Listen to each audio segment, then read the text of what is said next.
the conversation. Stay tuned. On record.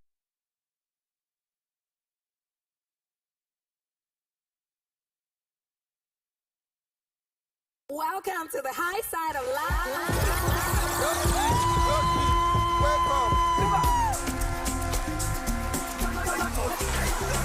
Join us every day at High 102.1 FM, your urban lifestyle station. I just want to be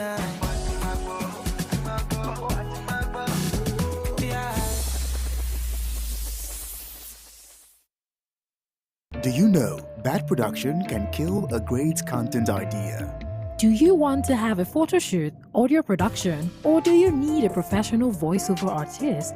Do you simply want unmatched cinematography, video production, or just event coverage, such as weddings, birthdays, or burials? Or do you need a space for meetings or conferences? All these are possible with High Impact Studios. Don't bring down your creativity. Let's help you take it high and out of this world with our state-of-the-art equipment and first-class studio space.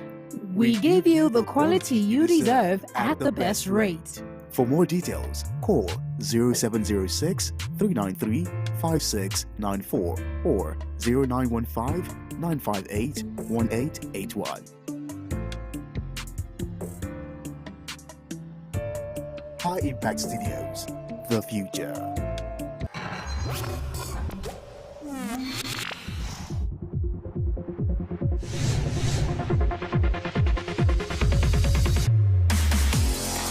High Impact Radio 102.1 FM.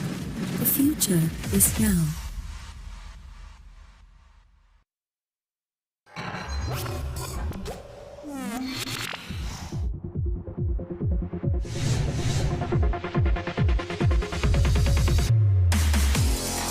High Impact Radio 102.1 FM. The future is now.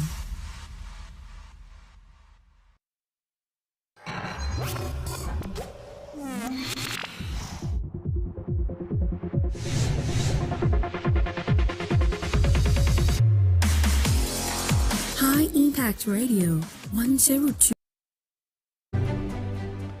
Welcome back. If you're just tuning in, this is On Record, where every word matters. I am Olumide Shokoya. Record is on High Impact 102.1 FM. We're also live on YouTube and on X, formerly known as Twitter, at High Impact 102.1 FM. You can also watch us live on High Impact TV on Iconsat 42 Degree East. Now, you can also join the conversation by calling 0700 1021 1021, 0700 1021 1021. Or if you like, you might also send it WhatsApp messages to 0907 224 5018, 0907 224 5018. The topic for today is fact checking, how misinformation disorder shapes public opinion. And joining us via phone call is Steve Iyer. He is a journalist, This Day newspaper. Good morning. It's always refreshing to have you. Good morning. How are you doing today? I'm fine.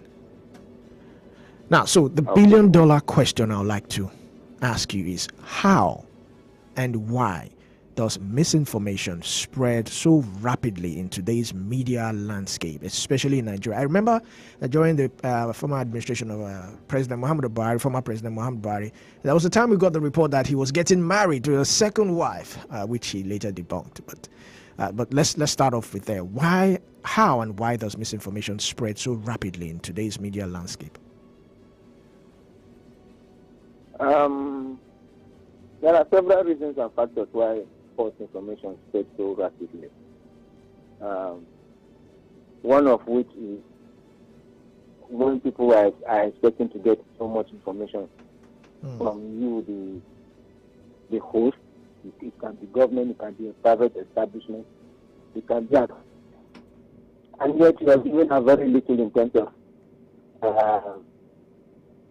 news or in terms of information regarding how you run the organization, how you run the place. So at that point, rumors become the thing of the day because everybody is looking for what to catch.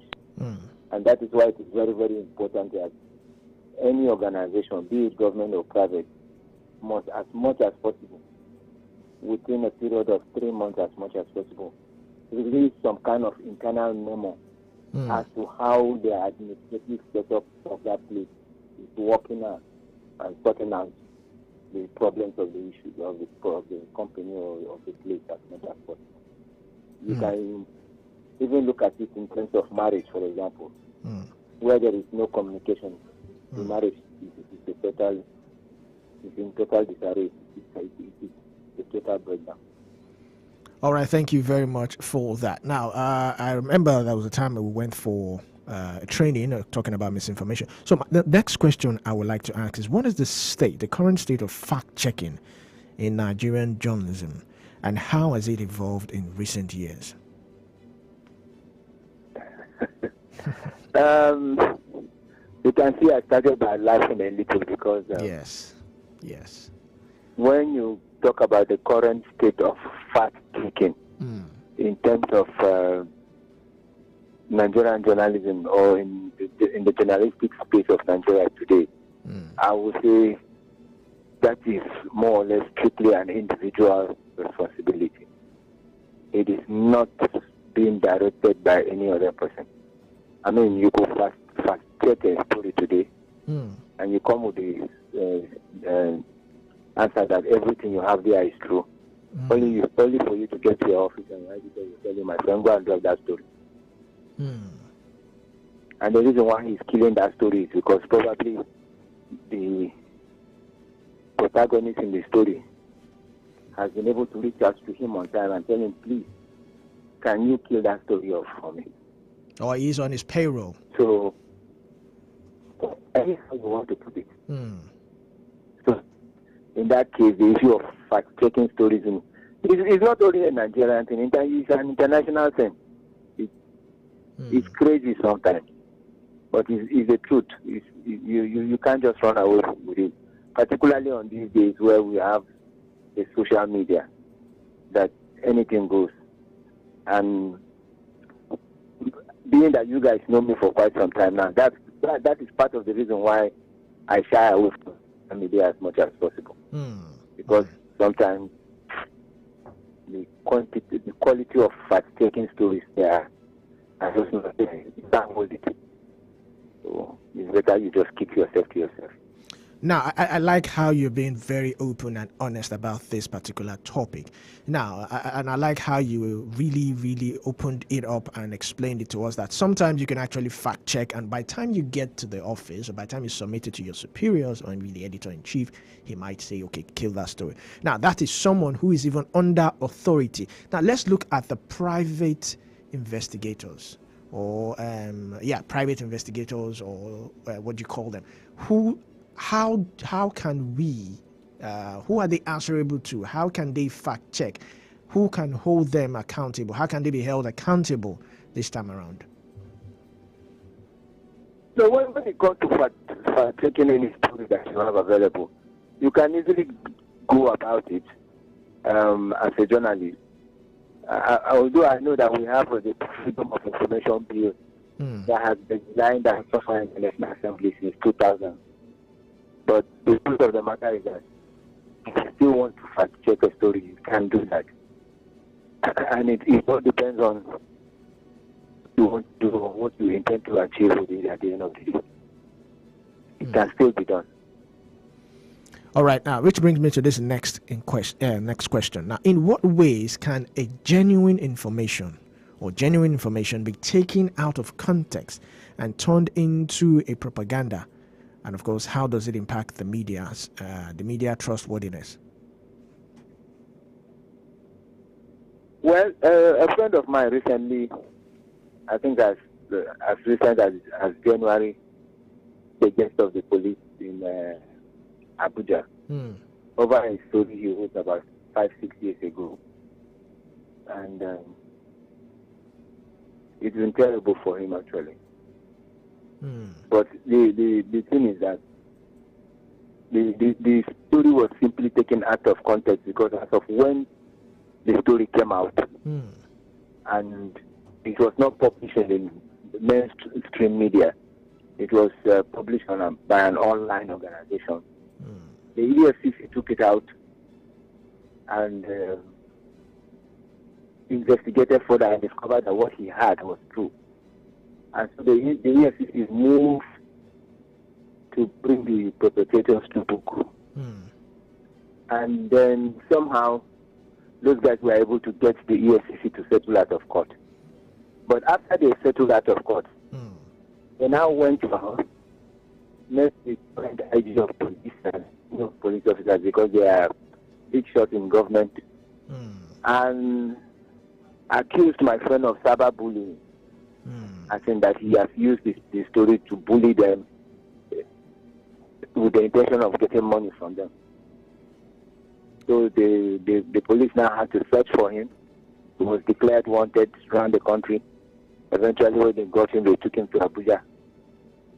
And you can only imagine what that young man faced. He was their guest until April, or thereabout, when some of us who are also journalists with some sort of crowds decided to start making noise. And that was when he was released. But by the time the only charge they actually had against him was cyberbullying.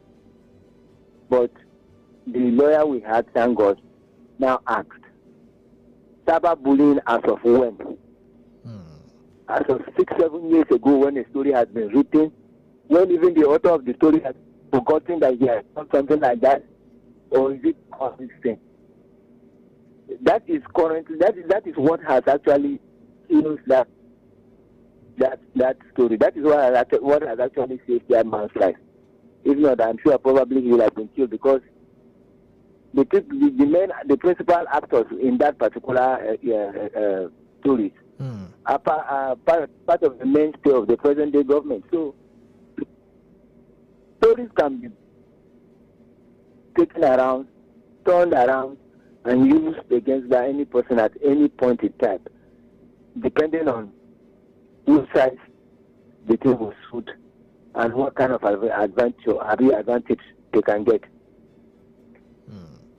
Thank you very much for that. Misinformation, cyberbullying, and if I might add, libel and defamation.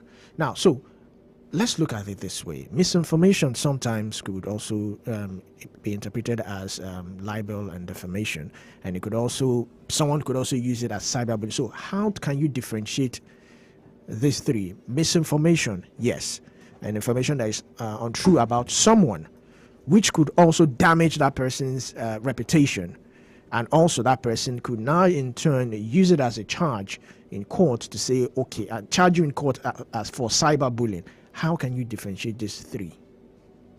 Is there any correlation, or are they distinct? The whole thing depends on who is giving us the needs of information and what its intent and purpose is, and how it is being used. Please let me use a current example right now. Okay, go ahead.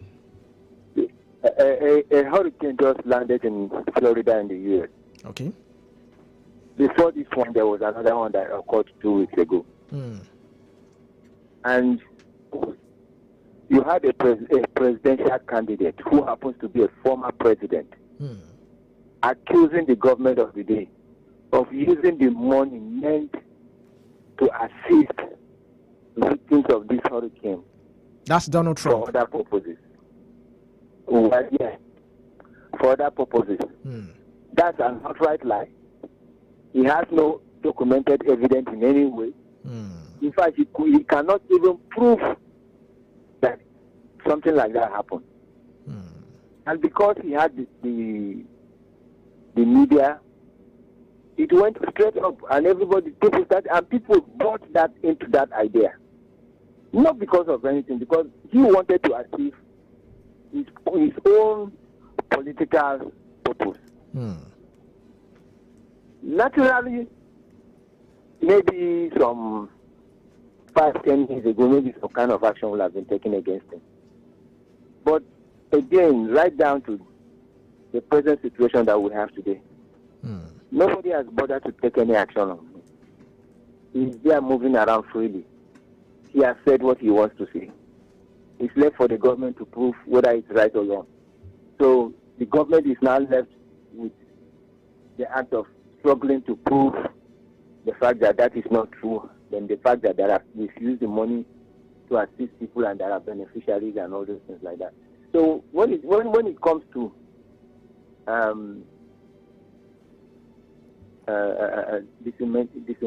disseminating information, stories or whatever it is, information, the on is not really on the person disseminating the information. The onion is on the person who is listening and on the general public to this time around to try and fact check the situation, because those giving out the information have a lot of various means to do it. The social media is there. There are journalists that they have on their pockets. There are stations that they have on their pockets as well. So when they disseminate such information, it is left for the people in the media. I mean, the people who are within the media space who go through it to try and get the facts about the matter, because you can't even depend on the everyday journalists like me and you to do it, because you just can't do it. Even if you do it, your bosses are there to tell you, my friend, drop that story. You are not a very serious journalist. Go and get me another story. I'm not interested in following this politician or following this man. You understand what I'm saying? Yes, I'm getting you. So that's it. That's where the whole thing is right now. It's quite crazy out there. Yes. No, go ahead, land. I want you to land. No, what I'm saying is that it's quite crazy out there. It's unfortunate, but there's nothing we can do about it. You know, you remember just like when you said, the example you gave earlier on, even though it was a funny one, when they said former President Muhammadu Buhari took a second wife. What about the story about the fact that the man is dead and it is one man from Sudan that is? Yes, I was even going to come to that. Yes, I was coming to that.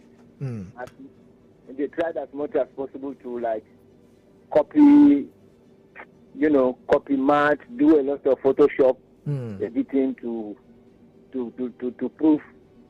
I remember I had a guest in my house at one point. When he came up, he brought it up, he was trying to show me evidence, and I now told him. I just asked him, I said, okay, let's assume fully that Buhari is dead. Do you think that the others who are surrounding the table as a rock, do you think none of them wants to become a president? He said no, that they want to preserve his legacy. I said, do you know what it means to become a president, even for one day? Do you know that all the money you are looking for, all the fame and favor that you're looking for, once you become a president, even if it is just for 2 months, you get it. And it will be there for you forever. Don't you want that? Why would you want to protect somebody else's own? You not kept quiet. I said, when people lie, use your head very well before you fall into a trap that you cannot get out of it. And that is not because of anything, because people can use people for whatever reason and whatever action they want to take. Unfortunately, these days, the Nigerian journalists, or let me just say the journalists worldwide, can do very little in terms of defending you because of the rise of the social media and other media outlets. Of course, with the fact that you find out that billionaires are now owning media houses. So it is what they want that goes out to the public. Thank you very much. Now, I like the example you made, which brings me to my next question. Now, the politics they say these days is a dirty game, even though former President Olusegun Obasanjo just said politics is not a dirty game, that politicians are actually dirty. But during elections, campaigns and all that, politicians use misinformation to score cheap political points. So my question is, how can misinformation shape public opinion and influence important events like elections?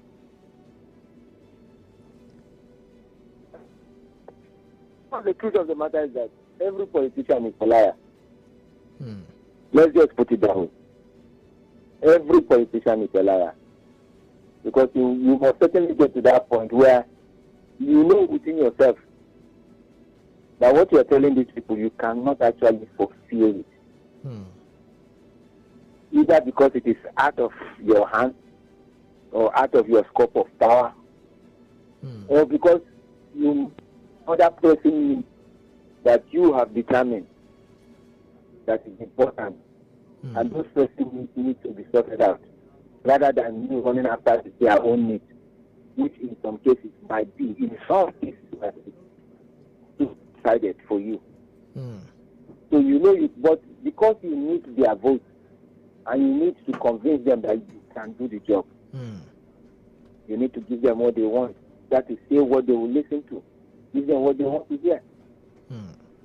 And that's why you see in most cases that politicians will always, once it is time for politics, do whatever they can as much as possible to get the variety of respect or support of a certain media house. So that media house will do their bidding. The most annoying part of all these days is that media houses, particularly in Nigeria, are not being owned by independent-minded people. They are owned by politicians who are loyal to one party or the other, or loyal to one particular candidate or the other. So at the end of the day, you find them carrying out their campaigns against another candidate. Whether that candidate likes it or not, you must bear the consequences of that.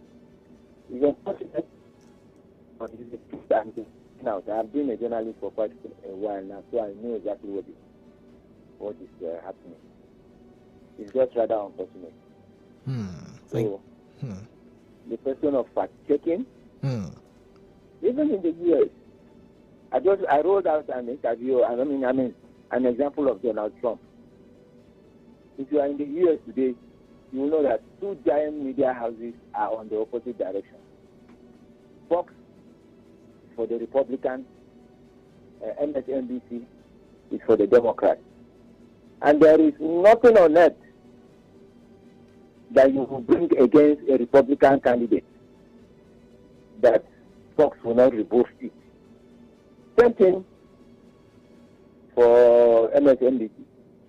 They will always defend what a Democratic candidate does, even if it's wrong.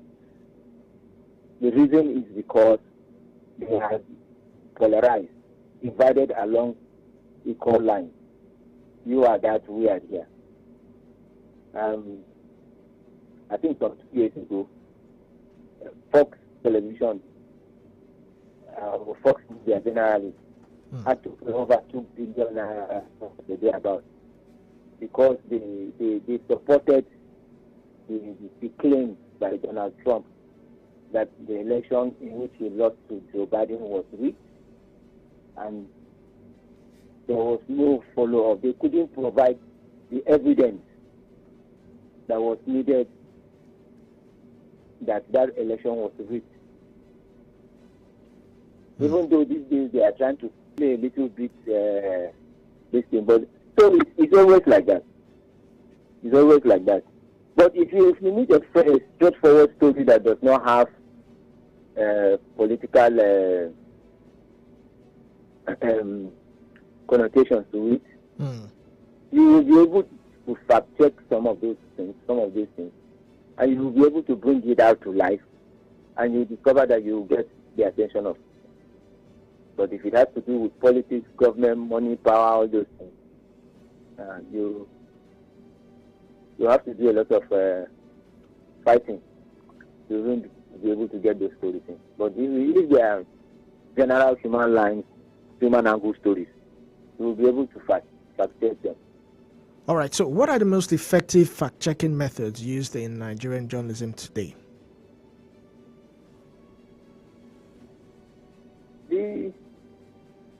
The effective, in fact, the most effective of all is hearing from both sides of the party.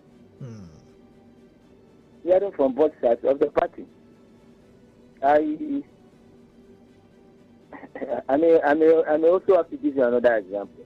Go ahead, please. Some couple of years ago, I was in court with a colleague from NAN, and then we reported on a story about what a particular lawyer said about during the course of the matter. And I think about a month after, when the court now resumed for sitting, the lawyer was now asking the court to drive all of us journalists away, to sanction us, to make us pay hefty fines because we misquoted him. And we didn't have any lawyer, but we stood our grounds and we said we did not misquote him. So when the lawyer was insisting, we told the court that we are ready to pay the fine for the court to look at its own record of sitting for that day, so that it can be verified whether we lied or not. And the court said, okay, we should pay the fine. So we paid the fine. The court stenographer brought out the records of sitting on that day and read it from the beginning to the end. And by the time the court stenographer got to the particular point where the man said what we said and was written, the man started fidgeting.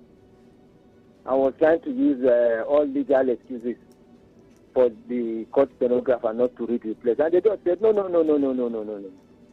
You know, these are innocent members of the public who are just doing their own job, just like you are doing your own job. Yes. But because you want to mess them up, you said you didn't say the word. You said you didn't say this, and they said you said it. And they are the ones that ask for the court record, not you. And they paid for the court record, not you. So please allow it to be read. Once it is read, the court will take its own decision on whatever it is, and the court will decide. So by the time the court finished reading the record of proceedings for that day, and we read our own, which we wrote, I brought out my newspaper, a copy of my newspaper, and it was read. I think somebody from Guardian, yes, she also brought out her own copy and was read. And then the NAN lady, who was actually the one taking the point, because he was claiming that it was the NAN lady that wrote the story and circulated it to us. By the time the NAN lady too wrote her own story, our friend was now like, yeah, it's as if we did not, we misunderstood him, or the court misunderstood him. And we said no. Even though we were not the one in the court, we only went there to cover proceedings. That's the only reason I believe why we didn't press charges on him. If not, we would have pressed charges and make sure that we got as much as we can from him. Because he accused us of writing false statements, and that would have been very, very dangerous for us. The court would have sentenced us to jail for that. So, like I said, when it gets to fact-checking, it is important that you hear from both sides of this. All right, thank you very much. All right. Let's quickly go on a short break. When we come back, we'll continue with the program. Okay. On record. Every word matters.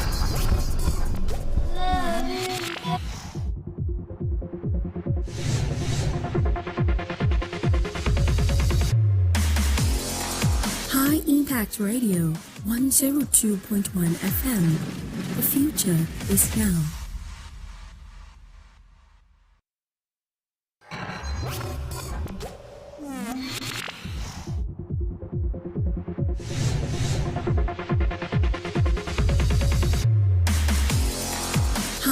Impact Radio 102.1 FM. The future is now.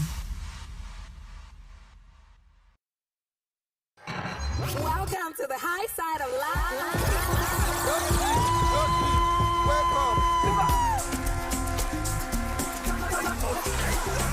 Join us every day at Time Pack 102.1 FM, your urban lifestyle station. Mommy, I just want to be yeah.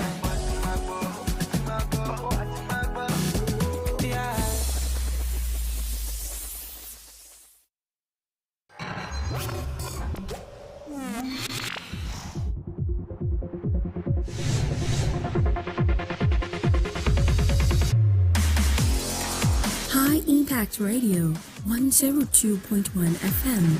The future is now.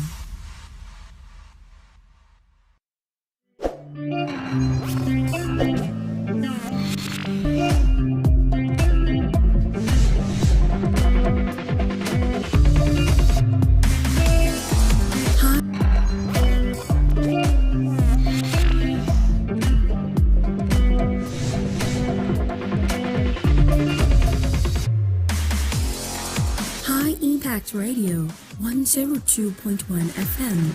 The future is now.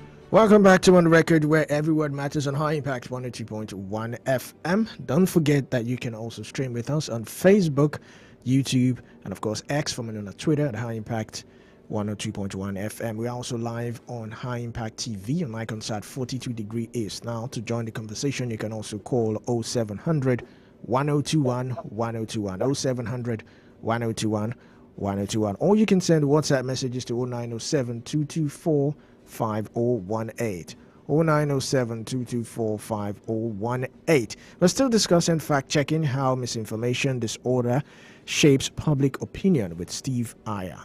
He is a journalist with This Day newspaper. Now, I'd like to ask this question now. What policy and regulatory frameworks can support fact-checking efforts and prevent the spread of misinformation in Nigeria, even though, yes, it might seem as if it's not, there's no way we can actually, control this? There is. Let me start by saying that fact checking and gatekeeping are the basic journalistic principles that have been established long ago. It's not something that is just coming right now, and it's not something fresh per se. If you've gone through journalism school, you will discover that one of those are some of the cardinal points that your lecturers will put you through first, because they form the basics of your ability to work as a journalist. First and foremost, you must be a gatekeeper and make sure that whatever information you are passing across to people are information that will not give you a feedback that is dangerous. Then secondly, you have to make sure that whatever you are passing out to the people is ethically true. There are substance, not just substance. There are basic facts that will establish or that have established it as the truth of the matter on ground. So those things are the basics. You can't wish it down anywhere. If you go to any school of journalism anywhere in the world today, you will discover that those things are there. But what we have in the world today, not just in Nigeria, is a situation whereby politics, love of money, disseminating information just for the fact that you know that if that information is disseminated, you have some advantages to gain from it.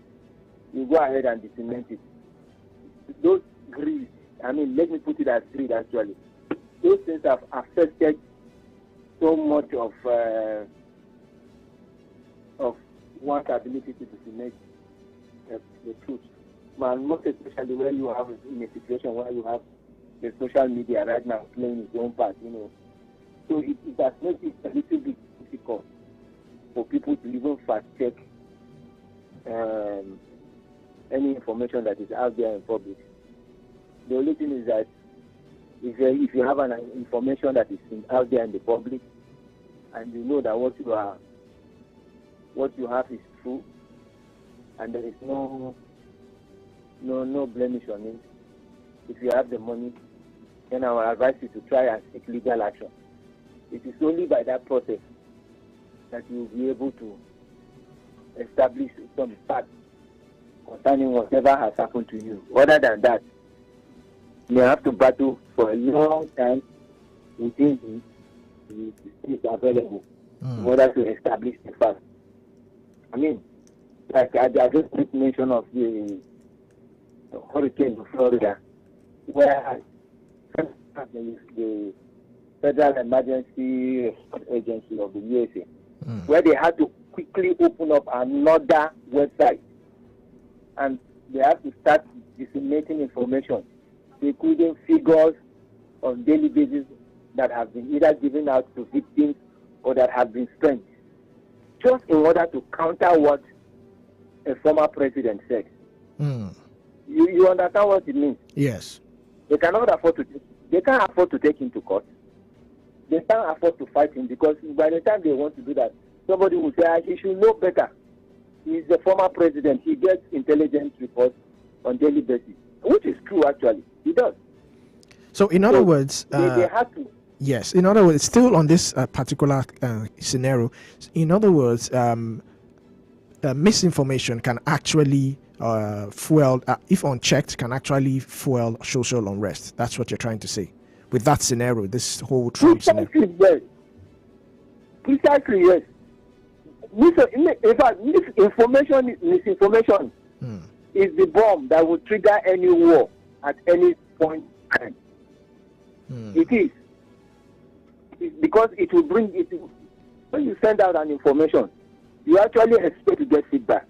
The feedback that you get can be either positive or negative. And when information is negative, believe me, you get negative feedback. And when you get negative feedback, you will even spend more trying to control it. So should the government, or can the government, let's put it this way, do you believe the government should regulate social media to curb misinformation? The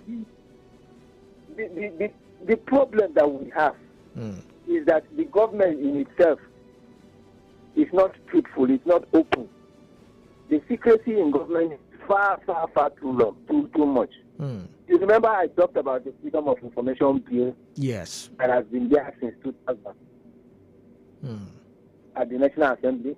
You remember? Yes. Okay.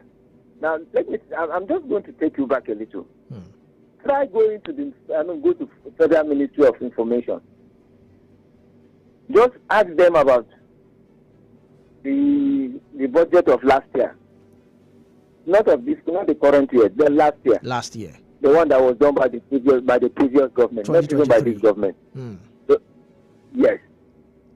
Ask them, tell them you want to see list of projects completed, list of projects uncompleted, and why is it so? And if they ask you, who are you? Tell them you are a journalist from High Impact. And see whether you will get the such information. You will have to pay, even when you are paying them money from your notice, they will be telling you, please, we don't know why you are doing this, but please, don't even say it out. But Steve, this information should even be on their website. I mean, readily available on their website. Yes, precisely. But it's not there, and that's what I'm telling you. It's not there because it is being so. Where you have a situation where you have a government that is internally secretive on its own, how can you not get negative feedback when somebody gives out a negative information. I told you about my friend.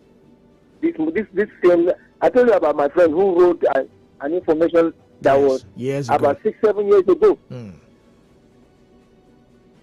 About the EFCC have done something about it. It has been done. Is it not for everybody to move on with his life? Yes. Why did somebody go back to go and take that information to turn it around just because they want to come and deal with him? Because they felt, oh, this man is a riffraff. He almost exposed us. So let's pay him back. So it's like that. It's a bad thing. I don't know, but it's a very bitter tablet that people have been meant to swallow. And that's why sometimes when the social media carries out its own investigation that requires big fact, that requires big fact checking from the government, and the government officials are crying. Somebody like me, I don't cry, I laugh. And the reason why I laugh is because there is so much secrecy in government. So if there is so much secrecy in government, and this man has brought us this one, these people have better made it available, because that's the only way out for Nigerians or for the citizens to know that, okay, something has indeed been done in a particular way, on a particular issue, in a particular manner. All right, thank you, Steve. I think this is a very perfect way or a good way to land. You've been fantastic on this particular subject, and I do appreciate your input on this program. Thank you very much for having me. You're welcome.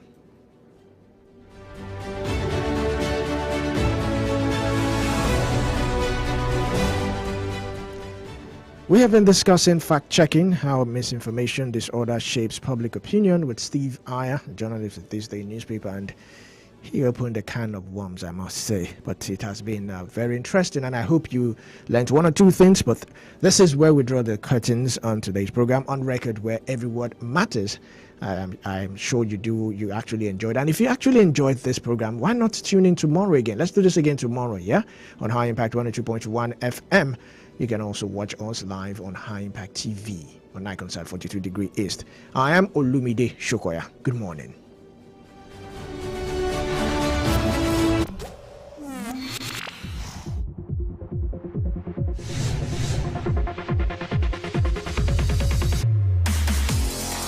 High Impact Radio 102.1 FM. The future is now.